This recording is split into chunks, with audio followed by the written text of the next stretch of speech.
এই হাদিস শরীফটা হযরত বুরাইদা রাদিয়াল্লাহু আনহু থেকে বর্ণিত হয়েছে এবং এই হাদিসটা ইমাম বাজ্জার রাদিয়াল্লাহু আনহু তার মাসনাদে বাজ্জারের মধ্যে এনেছেন।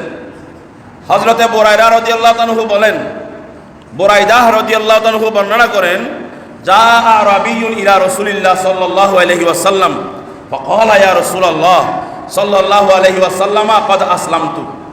হযরত বুরাইদা উনি রাসূলের সাহাবী, উনি বর্ণনা করতেছেন নবীজির খেদমতে গ্রাম থেকে একটা লোক এসে বলতেছে, ইয়া রাসূলুল্লাহ আমি একটু আগে ইসলাম গ্রহণ করেছি। কি করেছি? ইসলাম গ্রহণ করেছি। ইসলাম গ্রহণ করে আপনার কদমে আসলাম আমার ঈমানটা শক্ত করার জন্য, আমার ঈমানটা মজবুত করার জন্য। আমি আপনার কাছ থেকে একটা মুআজিজা আশা করি। ফাআরিনি শাইআন ইজদাদা বিহি ইয়াকিনান। ওগো আমার নবী, আপনি আমাকে এমন একটা কিছু দেখান যে ঘটনা দেখলে আমার ঈমান মজবুত হয়ে যাবে। তাহলে বোঝা গেল ঈমান মজবুত করার জন্য রাসূলের মুআজিজা দেখা দরকার আছে না নাই? আমরা তো রাসূলের মুআজিজা এখন দেখার সুযোগ নাই, আমাদের শোনার সুযোগ। এই জন্য যারা সাহাবায়ে কেরাম ওনারা ঈমান মজবুত করেছেন রাসূলের মুআজিজা দেখে দেখে, আর আমরা আমাদের ঈমান মজবুত করব রাসূলের মুআজিজা শুনে শুনে। সুবহানাল্লাহ বলেন। এই জন্য আহলে সুন্নাত ওয়াল জামাতের উলামায়ে কেরাম বেশিরভাগ মাহফিলে প্রিয় নবীর মুআজিজা অলৌকিক ঘটনাগুলো বয়ান করেন। কেন করেন? কারণ সেগুলো শুনলে ঈমানদারের ঈমান মজবুত হয়ে যায়।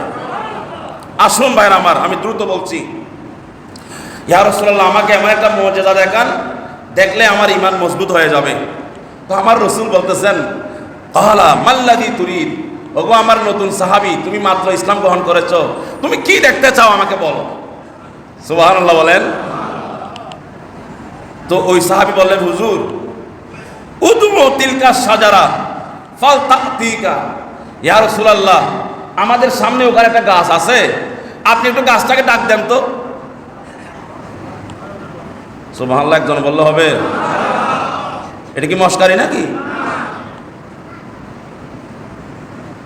একটা গাছ, আমাদের দেশে যারা গাছ কাটে কিয়ামত হয়ে যায়, গাছের গোড়া তুলতে মাটি থেকে কি পরিমাণ কষ্ট, গাছের শিকড় মাটির ভিতরে কিভাবে এটা মজবুত ভাবে গেঁথে আছে।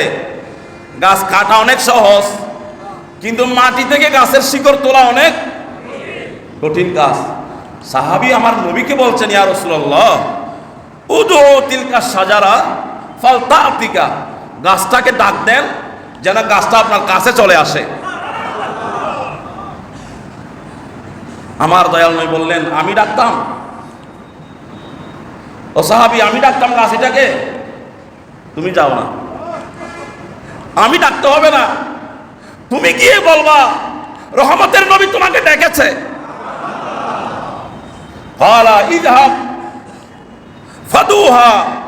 ও আমার সাহাবী, এই মাত্র একটু আগে তুমি ইসলাম গ্রহণ করেছো, এই গাছটাকে আমার কাছে আনার জন্য আমি অর্ডার করতে হবে না, আমার পক্ষ থেকে তুমি যাও, তুমি গিয়ে বলো, ও গাছ আল্লাহর রাসূল তোমাকে ডাক দিয়েছে।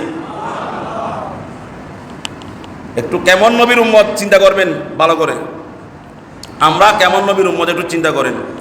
ফাতাহাল আরাবী, সাহাবী গাছের গোড়ায় চলে গেছেন, যাওয়ার পরে ফাকালা, সাহাবী বললেন, আজিবি রাসূলুল্লাহ, ওহে গাছ নবী তোমাকে ডাক দিয়েছে, তুমি রাসূলের ডাকে সাড়া দাও। ফামালাত আলা জানিবি মিন জাওয়ানিবিহা, গাছ শোনা মাত্র দেরি নাই, ডান দিকে একটা মোচড় দিল, বাম দিকে একটা মোচড় দিল, সামনে একটা মোচড় দিল, পিছনে একটা মোচড় দিল, মাটি থেকে শিকড়গুলো আলাদা হয়ে গেছে। আলাদা হওয়ার পর ফাকাতাত উরুকুহা হাত্তা আতাত রাসূলুল্লাহ সাল্লাল্লাহু আলাইহি ওয়াসাল্লাম, মাটি থেকে শিকড়গুলো বিচ্ছিন্ন হয়ে রাসূলের কদমে এসে গাছ হাজির হয়ে গেছে। হাজির হওয়ার পরে কি করেছেন? ফাকালাত আসসালামু আলাইকা ইয়া রাসূলুল্লাহ।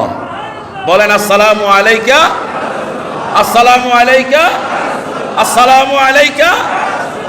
আমার ভাইরা, ইয়া রাসূলুল্লাহ ফালতু স্লোগান নয়, ইয়া রাসূলুল্লাহ হচ্ছে ইসলামের জন্য, মুসলমানদের জন্য ঈমানি স্লোগান। জোরে বলেন সুবহানাল্লাহ।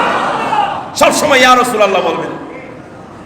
যারা ইয়া রাসূলুল্লাহ বলতে রাজি না, ওরা নবীকে মরা বলে বিশ্বাস করে। আর যারা নবীকে জিন্দা বলে বিশ্বাস করে, ওরা নবীকে ইয়া রাসূলুল্লাহ বলে। গাছ এসে আমার নবীকে বললেন, আসসালামু আলাইকা ইয়া ফাকালা। এখন তো গাছ মাটি থেকে উঠে এসেছে, এটা একটা মুজিজা। গাছ কোনোদিন কথা বলতে জানে? এখন গাছে কি বলল? সালাম দেওয়া মানি। গাছ নবীর সাথে কথা বলল, নবীকে সালাম দিল। এবার রসুল গাছের সাথে কথা বলতেছেন। হায় হায় হায় হায় হায়, কেমন নবীর উম্মত আপনারা! গাছের সাথে এখন নবী কথা বলছেন। ফাকালা বিমা তাশহাদিনা ইয়া শাজারা। ওহে গাছ, তুমি তো তোমার মাটি থেকে বিচ্ছিন্ন হয়ে আমার সামনে আসলা, আমাকে সালাম দিলা। আমার ব্যাপারে তোমার কোনো শাহাদাত আসেনি? আমার ব্যাপারে তুমি কিছু সাক্ষ্য দিতে পারবা? তুমি আমার বিষয়ে কি সাক্ষ্য দাও বলো তো? আমি কে?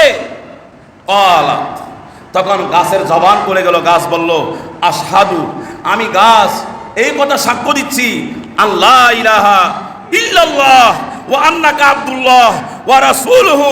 আমি সাক্ষ্য দিচ্ছি একমাত্র আল্লাহ ছাড়া আর কোনো প্রভু নাই, আর পৃথিবীর জমিনে আপনি একমাত্র আল্লাহর রসূল, আপনি আল্লাহর বন্ধু। জোরে বলেন সুবহানাল্লাহ। কারণ এর আগে সব রসুল দুনিয়া থেকে চলে গেছেন, এখন আর কোনো রসুল। আল্লাহ আছেন একজন দুনিয়াতে, এখন রসুলও আছেন কয়জন? একজন আপনি আছেন, আর কেউ নাই, সবাই চলে গেছেন। তখন ক্বালা সাদাক্তা, আমার নবী বললেন, গাছ তুমি সত্য কথা বলেছ, তুমি ঠিক বলেছ। ফাকাল আল আরাবী, এই দৃশ্য যখন ওই লোকটা দেখলেন, যিনি গ্রাম থেকে এসেছে মাত্র এই কয়দিন আগে ইসলাম গ্রহণ করেছে, নবীর কাছে এসে যখন এই মুজিজা দেখলেন, গাছ কথা বলছে, নবীও কথা বলছে, আর এই নতুন সাহাবী সবগুলো নিজের কানে শুনতেছেন। দৃশ্যটা কেমন ছিল? দৃশ্যটা আহা, আমরা বলতেছি আর কি, যদি দেখতাম, আপনি যদি দেখতেন, আমরা যদি দেখতাম গাছ কথা বলছে নবীর সাথে, আমাদের কেমন লাগতো? আল্লাহু আকবার। ফাকাল আল আরাবী, গ্রাম্য লোকটা বললেন, হাসবি হাসবি ইয়া রাসূলুল্লাহ, আপনাকে নবী হিসাবে বিশ্বাস করার জন্য, আল্লাহ যে একজন সেটা বিশ্বাস করার জন্য, আমার ঈমানকে মজবুত করার জন্য আর কোনো মর্যাদা রাখবে না, এইটাই আমার জন্য যথেষ্ট। জোরে বলেন সুবহানাল্লাহ। তখন কথা শেষ, সাহাবী বললেন, ইয়া রাসূলুল্লাহ, গাছটাকে একটু চলে যেতে বলেন, আমার আর সহ্য হচ্ছে না। এটার আশ্চর্য পরিবেশ দেখে আমার সারা শরীরে এমন অবস্থা তৈরি হয়েছে, এটা একটু তাড়াতাড়ি চলে যাক, তার আপন জায়গায় চলে যাক, আমি একটু স্বাভাবিক হয়ে যাই। জোরে বলেন সুবহানাল্লাহ। মুরহা ফাল তারজি ইলা মাকানিহা, আমার নবীকে বললেন সাহাবী, ইয়া রাসূলুল্লাহ, গাছটাকে অনুমতি দিলে চলে যাবে। আমার দয়াল নবী তখন বললেন, ইরজিউ ইলা মাকানিকা, ইরজিই ইলা মাকানিকা ওয়া কুনি কামা কুনতা। হে গাছ, যাও, তুমি তোমার জায়গায় চলে যাও, আগে যেরকম ছিলা তুমি সেরকম হয়ে যাও। নবীর কথা মোতাবেক গাছ চলে গেল, আপন জায়গায় গিয়ে সে আবার আগের মতো সেখানে দাঁড়িয়ে গেল। অনেক কথা। সর্বশেষ সাহাবী আবেগে আপ্লুত হয়ে, নবীর প্রেমে বিভোর হয়ে, নবীর প্রতি ভালোবাসা শ্রদ্ধার যেই ঢেউ শুরু হয়েছে, সাহাবী নবীকে বললেন, ইয়া রাসূলুল্লাহ, আতাদানু লি, আপনি কি আমাকে একটু অনুমতি দিবেন?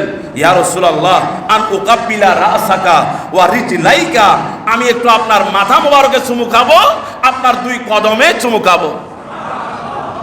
দুই কদমে চুমু খাবো, আপনি আমাকে একটু অনুমতি দিবেন? দয়াল নবী অনুমতি দিলেন। ফাফালা, ওই সাহাবী আমার রসুলের নুরানি মাথা মোবারকও চুমু খাইলেন, কদম মোবারকও চুমু খাইলেন। বলেন, কদম মোবারকে চুমু খাওয়া সুন্নত না বেদাত?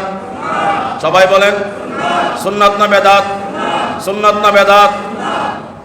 মসজিদের বাইরে বলবেন তো? আচ্ছা।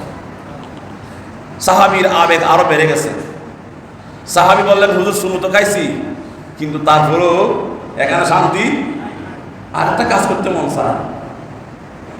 চুমু তো খাইলাম, আর একটা কাজের অনুমতি দিবেন ইয়া রাসূলুল্লাহ? ক্বালা আতাদানু লি আন আসজুদা লাকা, আপনার নুরানি কদম মুবারককে সামনে রেখে আমি একটা সেজদা দিতাম। কি দিতাম? ও ভাই, আবেগের জায়গা, প্রেমের জায়গা, এর ভালোবাসার জায়গা, এখানে কোনো মাসালা মানেনি, এখানে কোনো আইন। আবেগে সাহাবী কোথায় চলে গেছেন, নবী গো, আমি আপনার কদমে একটা সেজদা দেব। আল্লাহ রসুল বললেন ফাকালা লা ইয়াসজুদু আহাদুন লিআহাদ, না ও আমার সাহাবা সাজদা দিও না।